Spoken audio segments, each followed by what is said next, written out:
Hello students, मैं हूं जितेंद्र कुमार। आज आप लोगों के लिए टॉपिक है प्रतिरक्षी प्रतिक्रिया एवं इसके प्रकार यानी एंटीबॉडी इंटरेक्शन। चलिए सीधे चलते हैं एंटीबॉडी इंटरेक्शन यानी प्रतिरक्षी प्रतिक्रिया और इसके प्रकार पर, जिसको हम एंटीबॉडी इंटरेक्शन के नाम से भी जानते हैं। देखिए, सबसे पहले इन प्रतिरक्षी प्रतिक्रिया को समझने के लिए हमें इम्यूनिटी सिस्टम या इम्यून सिस्टम प्रतिरक्षा प्रणाली या प्रतिरक्षा तंत्र को समझना होगा। हमारे देखिए बॉडी ऑर्गन्स जो हैं, हमारे जो शरीर के अंग हैं, वो एक प्रकार का सिस्टम बनाते हैं जो पैथोजन यानी कि रोगाणु या एंटीजन के प्रति प्रतिरक्षा प्रणाली का निर्माण करते हैं। इसे हम इम्यूनिटी या प्रतिरक्षा प्रणाली के नाम से जानते हैं। देखिए, हमारे शरीर में जो अंग हैं ये क्या करते हैं, रोगाणुओं के और एंटीजन के विरुद्ध एक सिस्टम तैयार करते हैं। उस सिस्टम को हम क्या कहते हैं, प्रतिरक्षा प्रणाली या इम्यून सिस्टम के नाम से उसे जानते हैं। ध्यान रखिएगा। अब आता देखिए एंटीबॉडी इंटरेक्शन यानी कि प्रतिरक्षा प्रतिक्रिया या प्रतिरक्षी प्रतिक्रिया। देखिए, वातावरण में हमारे पैथोजन यानी कि रोगाणु पाए जाते हैं। रोग उत्पन्न करने वाले जो बैक्टीरिया वायरसेस होते हैं, हम उनको पैथोजन कहते हैं। ये क्या करते हैं, हमारे ह्यूमन बॉडी में अटैक करते हैं और इस प्रकार मानव की कोशिकाओं में टॉक्सिक सब्सटेंसेस बन जाते हैं। ये विषैले पदार्थ होते हैं और इन विषैले पदार्थों को हम किस नाम से जानते हैं, एंटीजन के नाम से जानते हैं। ध्यान रखिएगा। और ये जो एंटीजन हैं और पैथोजन हैं, इनके कुप्रभाव का प्रतिरोध करने और शरीर में सामान्य स्थिति बनाए रखने की जो प्रक्रिया है, उसको हम प्रतिरक्षी प्रक्रिया के नाम से जानते हैं। अब देखिए, प्रतिरक्षी प्रतिक्रियाएं दो प्रकार की होती हैं। सबसे पहला है अविशिष्ट या जन्मजात प्रतिरक्षा क्रियाविधि। देखिए, अविशिष्ट या जन्मजात प्रतिरक्षा क्रियाविधि में क्या होता है, जो हमारे शरीर में त्वचा है, ये क्या काम करती है, त्वचा रोगाणुओं के प्रवेश को रोकती है, यानी कि पैथोजन बैक्टीरिया वायरसेस आदि को हमारे शरीर में प्रवेश करने से रोकने का काम त्वचा करती है। और आहार नाल जो होती है, एलिमेंट्री कैनाल, इसमें लार से जो एंजाइम निकलता है जिसका नाम है लाइसोजाइम, ये लार में एंजाइम होता है सलाइवा में। तो इसमें जो उपस्थित एंजाइम है, ये भी शरीर में भोजन के साथ अगर बैक्टीरिया वायरसेस आ जाते हैं, बैक्टीरिया आ जाते हैं, तो उन बैक्टीरियाओं को मारने का काम कौन करता है, नष्ट करने का लाइसोजाइम करता है। और इसके अलावा हमारे आमाशय में, पेट में पेट की दीवारों से HCl निकलता है। आमाशय की दीवारों से क्या निकलता है, HCl हाइड्रोक्लोरिक अम्ल, एक तेजाब निकलता है। ये भी बैक्टीरिया को नष्ट करता है, बैक्टीरिया को किल करता है, मार देता है। इसके अलावा हमारे जो नासा छिद्र हैं, इसकी जो नेसल म्यूकस है, श्लेष्मी परत है, श्लेष्मी मेम्ब्रेन है, इससे भी क्या है, ये भी एंजाइम को, इससे जो पदार्थ स्रावित होता है म्यूकस में, वो भी बैक्टीरिया को मारने का काम करता है, किल करता है। इसके अतिरिक्त आंखों में भी लाइसोजाइम रिलीज होता है। आंखों में भी एक एंजाइम जैसे लाइसोजाइम लार में होता है।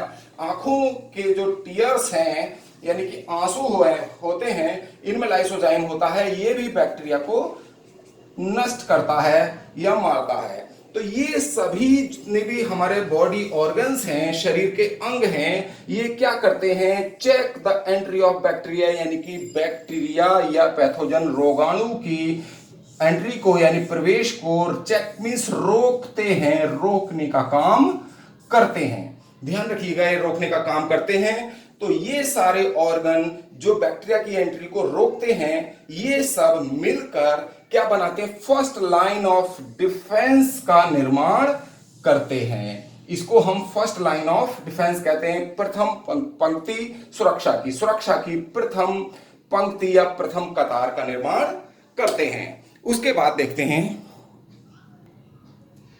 देखिए, अगर कुछ सब्सटेंसेज या अगर कुछ pathogen first line of defence को भेद कर शरीर में प्रवेश कर जाते हैं, यानी कि स्किन को एलिमेंट्री कैनाल, स्टोमक, नेसल पार्ट से या आईज द्वारा अगर शरीर की फर्स्ट लाइन ऑफ डिफेंस को भेद कर एंट्री कर जाते हैं तो श्वेत रक्त कणिकाएं यानी डब्ल्यूबीसी जैसे न्यूट्रोफिल्स और मोनोसाइट ये क्या करती हैं, ये रोगाणुओं का भक्षण करती हैं। दीज फेगोसाइट्स ऑफ पैथोजेंस या एंटीजेंस, ये एंटीजन या पैथोजेंस को क्या कर देती हैं, किल करने का काम करती हैं, भक्षण कर लेती हैं। उसके बाद मैक्रोफेज सेल्स जो है पैथोजेंस और डैमेज सेल जो क्षतिग्रस्त कोशिकाएं हैं उनका भक्षण करती हैं मैक्रोफेज सेल्स जो हमारे टिश्यूज में ऊतकों में पाई जाती हैं। इसके अलावा बॉडी में जो हमारे शरीर की कोशिकाओं में टॉक्सिक सब्सटेंस यानी विषैले पदार्थ और फीवर विषैले पदार्थों के कारण और बुखार के कारण या अत्यधिक ताप हो जाता है शरीर में, तो विषैले पदार्थ और बुखार से लड़ने के लिए डब्ल्यूबीसीज को यानी कि श्वेत रक्त कणिकाओं को अतिरिक्त कार्य करना पड़ता है। तो डब्ल्यूबीसी द्वारा यानी श्वेत रक्त कणिकाओं द्वारा जो शरीर की सुरक्षा प्रतिक्रिया है इसको बनाए रखने को, सुरक्षा प्रतिक्रिया बनाने को सेकेंड लाइन ऑफ डिफेंस कहते हैं। अब देखिए, अब आता है विशिष्ट उपार्जित प्रतिरक्षा क्रियाविधि। देखिए, विशिष्ट या उपार्जित जो प्रतिरक्षा क्रियाविधि है ये सेकेंड प्रोसेस है प्रतिरक्षी प्रतिक्रिया यानी कि एंटीबॉडी इंटरेक्शन की। इसमें अगर कभी कभी क्या है, pathogen second line of defence को यानी कि डब्ल्यूबीसीज को भी किल करके आगे बढ़ जाता है या पहुंच जाता है, पार कर देता है, उसको भी भेद देता है डब्ल्यूबीसीज की जो सेकेंड लाइन ऑफ डिफेंस है। तो लिम्फोइड ऑर्गन्स एंड प्लाज्मा ये फिर क्या करते हैं, लिम्फोइड ऑर्गन और जो प्लाज्मा सेल्स हैं ये एक्वायर्ड इम्यूनिटी सिस्टम यानी उपार्जित प्रतिरक्षा तंत्र का निर्माण करती हैं और ये जो उपार्जित प्रतिरक्षा तंत्र है इसे थर्ड लाइन ऑफ डिफेंस के नाम से जानते हैं। इसके अंतर्गत देखिए दो प्रक्रियाएं होती हैं, तरल या ह्यूमरल प्रतिरक्षा। इसमें अलग अलग रोगाणुओं के लिए अलग अलग प्रकार की लिम्फोसाइट्स बनती हैं जो रोगाणुओं को मारने का या किल करने का काम करती हैं। देखिए जैसे इम्यूनोग्लोबिन और गामा ग्लोबिन ये पैथोजेंस को नष्ट करती हैं। इसके अतिरिक्त आता है देखिए सेकंड जो इसका प्रोसेस है विशिष्ट या उपार्जित प्रतिरक्षा क्रियाविधि का सेकंड पॉइंट है कोशिकीय या लिम्फोसाइटिक प्रतिरक्षा। अगर आक्रमणकारी इन्वेडर यानी आक्रमणकारी रोगाणु या रोग उत्पन्न करने वाला जो बैक्टीरिया या वायरस पैथोजन ये लिम्फोसाइट प्रवेश करता है तो हमारे शरीर में इसके लिए विशेष प्रकार की लिम्फोसाइट बनती हैं और इसको फिर क्या करती है, लिम्फोसाइट फैगोसाइट कर लेती हैं, उसको उसका भक्षण कर लेती हैं और नष्ट करने के बाद इसके अलावा इनका और काम होता है मेमोराइज।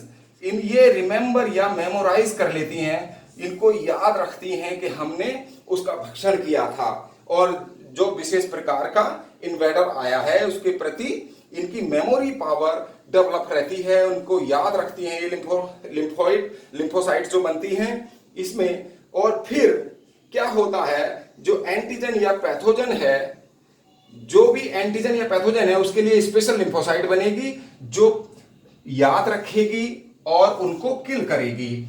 और अगर दूसरी बार ये पैथोजन या एंटीजन हमारे शरीर में प्रवेश करता है तो ये जो स्पेशल टाइप की जो हमारी लिम्फोसाइट हमारी सेल्स में बनी है, कोशिकाओं में बनी है शरीर में, ये एक्टिव हो जाती हैं। सामान्य दशा में ये ऐसे ही पड़ी रहती हैं सामान्य और या निष्क्रिय रहती हैं, लेकिन जब पैथोजन दोबारा प्रवेश करता है, ये पहले भी रोग उत्पन्न कर चुका है, तो ये एक्टिव हो जाएंगी स्पेशल टाइप ऑफ लिम्फोसाइट्स और ये फिर क्या करेंगी, नई लिम्फोसाइट्स बनाएंगी और पैथोजन को डिस्ट्रॉय करेंगी और इस प्रकार बॉडी में स्थायी प्रतिरक्षा उत्पन्न हो जाती है।